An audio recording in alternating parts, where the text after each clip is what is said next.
Has Trump and Netanyahu's war against Iran backfired in the face of strengthening government cohesion after Khamenei's assassination? Their missiles, they're down to a small portion of their drones, and we've demolished many of their factories where they make the missiles and the drones, and the rest are all following. Our military has been amazing. U.S. intelligence delivers hard assessment confirming strikes failed to fracture Iran's resilient political and military systems. Trump's agencies provide sobering reality check, reporting Tehran consolidated power through unified national resistance to invasion. Did Trump's directionless war inadvertently stabilize Iran, pulling regime back from any perceived collapse? IRGC solidifies control over Iran amid chaos, leaving Trump uncertain on next moves in protracted regional confrontation. U.S. intelligence assessments indicate that despite several weeks of intensive airstrikes, Iran has successfully consolidated its internal power structures, maintaining governance stability as reported by the Washington Post. Officials conveyed to the Washington Post that Iran's regime is positioned to endure in the immediate term, potentially adopting a more rigid posture in response to external pressures and military challenges. Central to this resilience is the Islamic Revolutionary Guard Corps, which continues to exert dominant influence over political, military, and internal decision-making processes across the nation. Despite reported leadership losses, intelligence officials observe scant evidence suggesting the regime teeters on the brink of collapse, reflecting its adaptive institutional framework. Instead, analysts assess that the system is recalibrating effectively, with current leaders growing increasingly reliant on security forces to sustain operational continuity and national cohesion. A probable post-war outlook, according to U.S. evaluations, envisions the solidification of a centralized state under predominant IRGC authority, prioritizing defensive consolidation. U.S. intelligence had cautioned even prior to the conflict's onset that military interventions were unlikely to precipitate regime overthrow, underscoring structural durability. Trump received briefings highlighting how the war dynamics were fortifying hardline elements within Iran rather than eroding them, per Washington Post reporting. This assessment persists even as the US and Israel assert substantial degradation of Iran's capabilities, including the elimination of Supreme Leader Khamenei.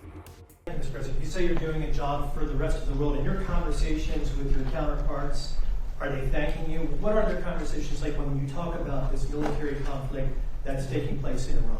Well, they should be thanking me because many of them get 90%. China, as an example, should be thanking us, but I don't expect to thank you, but they should be thanking us. Japan gets 95%, China 91%. Many of the countries, South Korea gets a tremendous percentage of their oil and therefore their energy from the Straits, or as they call it, the Strait. And they should be not only thanking us, they should be helping us. What does surprise me is that they're not eager to help. There are a couple. We'll be announcing some names soon. There are some that really were right up front. I would announce their name now, other than maybe they'd prefer it not being announced for whatever reason. I will say this: it's a lot easier to get people today than it was 2 weeks ago. 2 weeks ago, before we destroyed before we obliterated the country, before we took out, because they're down to about 8% of their missiles, they're down to a small portion of their drones, and we've demolished many of their factories where they make the missiles and the drones, and the rest are all following.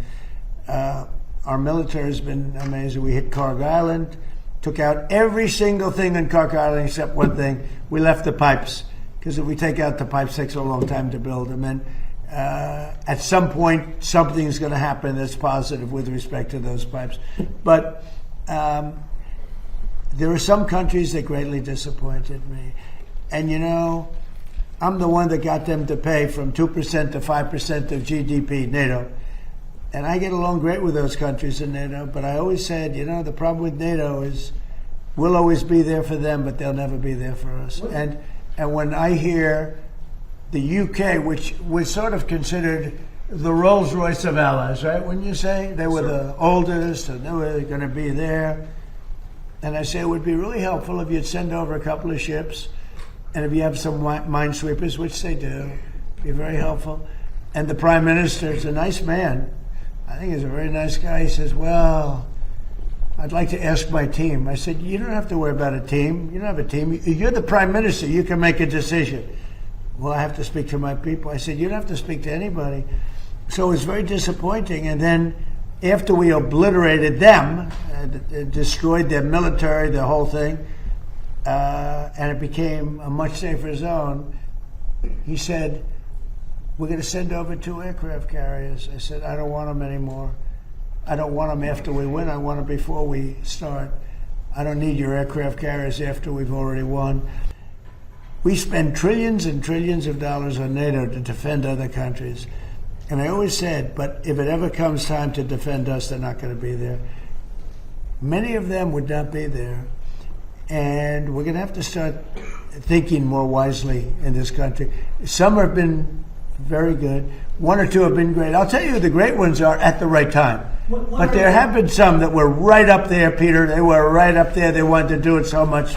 If some of these countries that we've been good to for years, and maybe more important than that, some of these countries that get 90% and 95% of their energy from Hormuz, the Strait.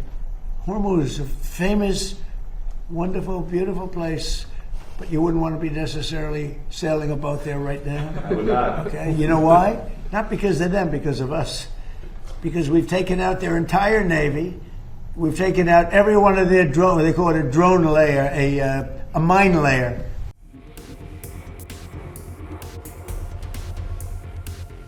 The conflict commenced with objectives centered on eroding Iran's strategic military assets and pursuing potential regime transition through targeted operations. Nevertheless, the engagement has incurred substantial financial burdens, with U.S. expenditures surpassing $12 billion in a relatively short time frame.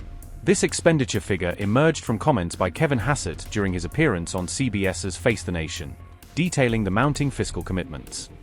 CBS further reported that over $5 billion in munitions had been expended within the initial week alone, marking a significant drawdown of resources.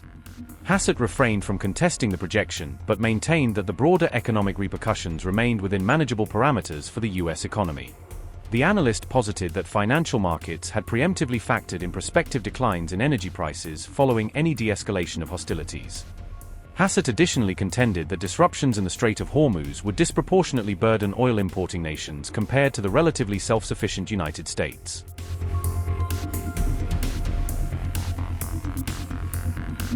These developments coincide with mounting criticism in Washington regarding the ambiguity of stated objectives for the ongoing military endeavor. The Trump administration initially framed the war's purpose as neutralizing Iran's nuclear development infrastructure through precision strikes.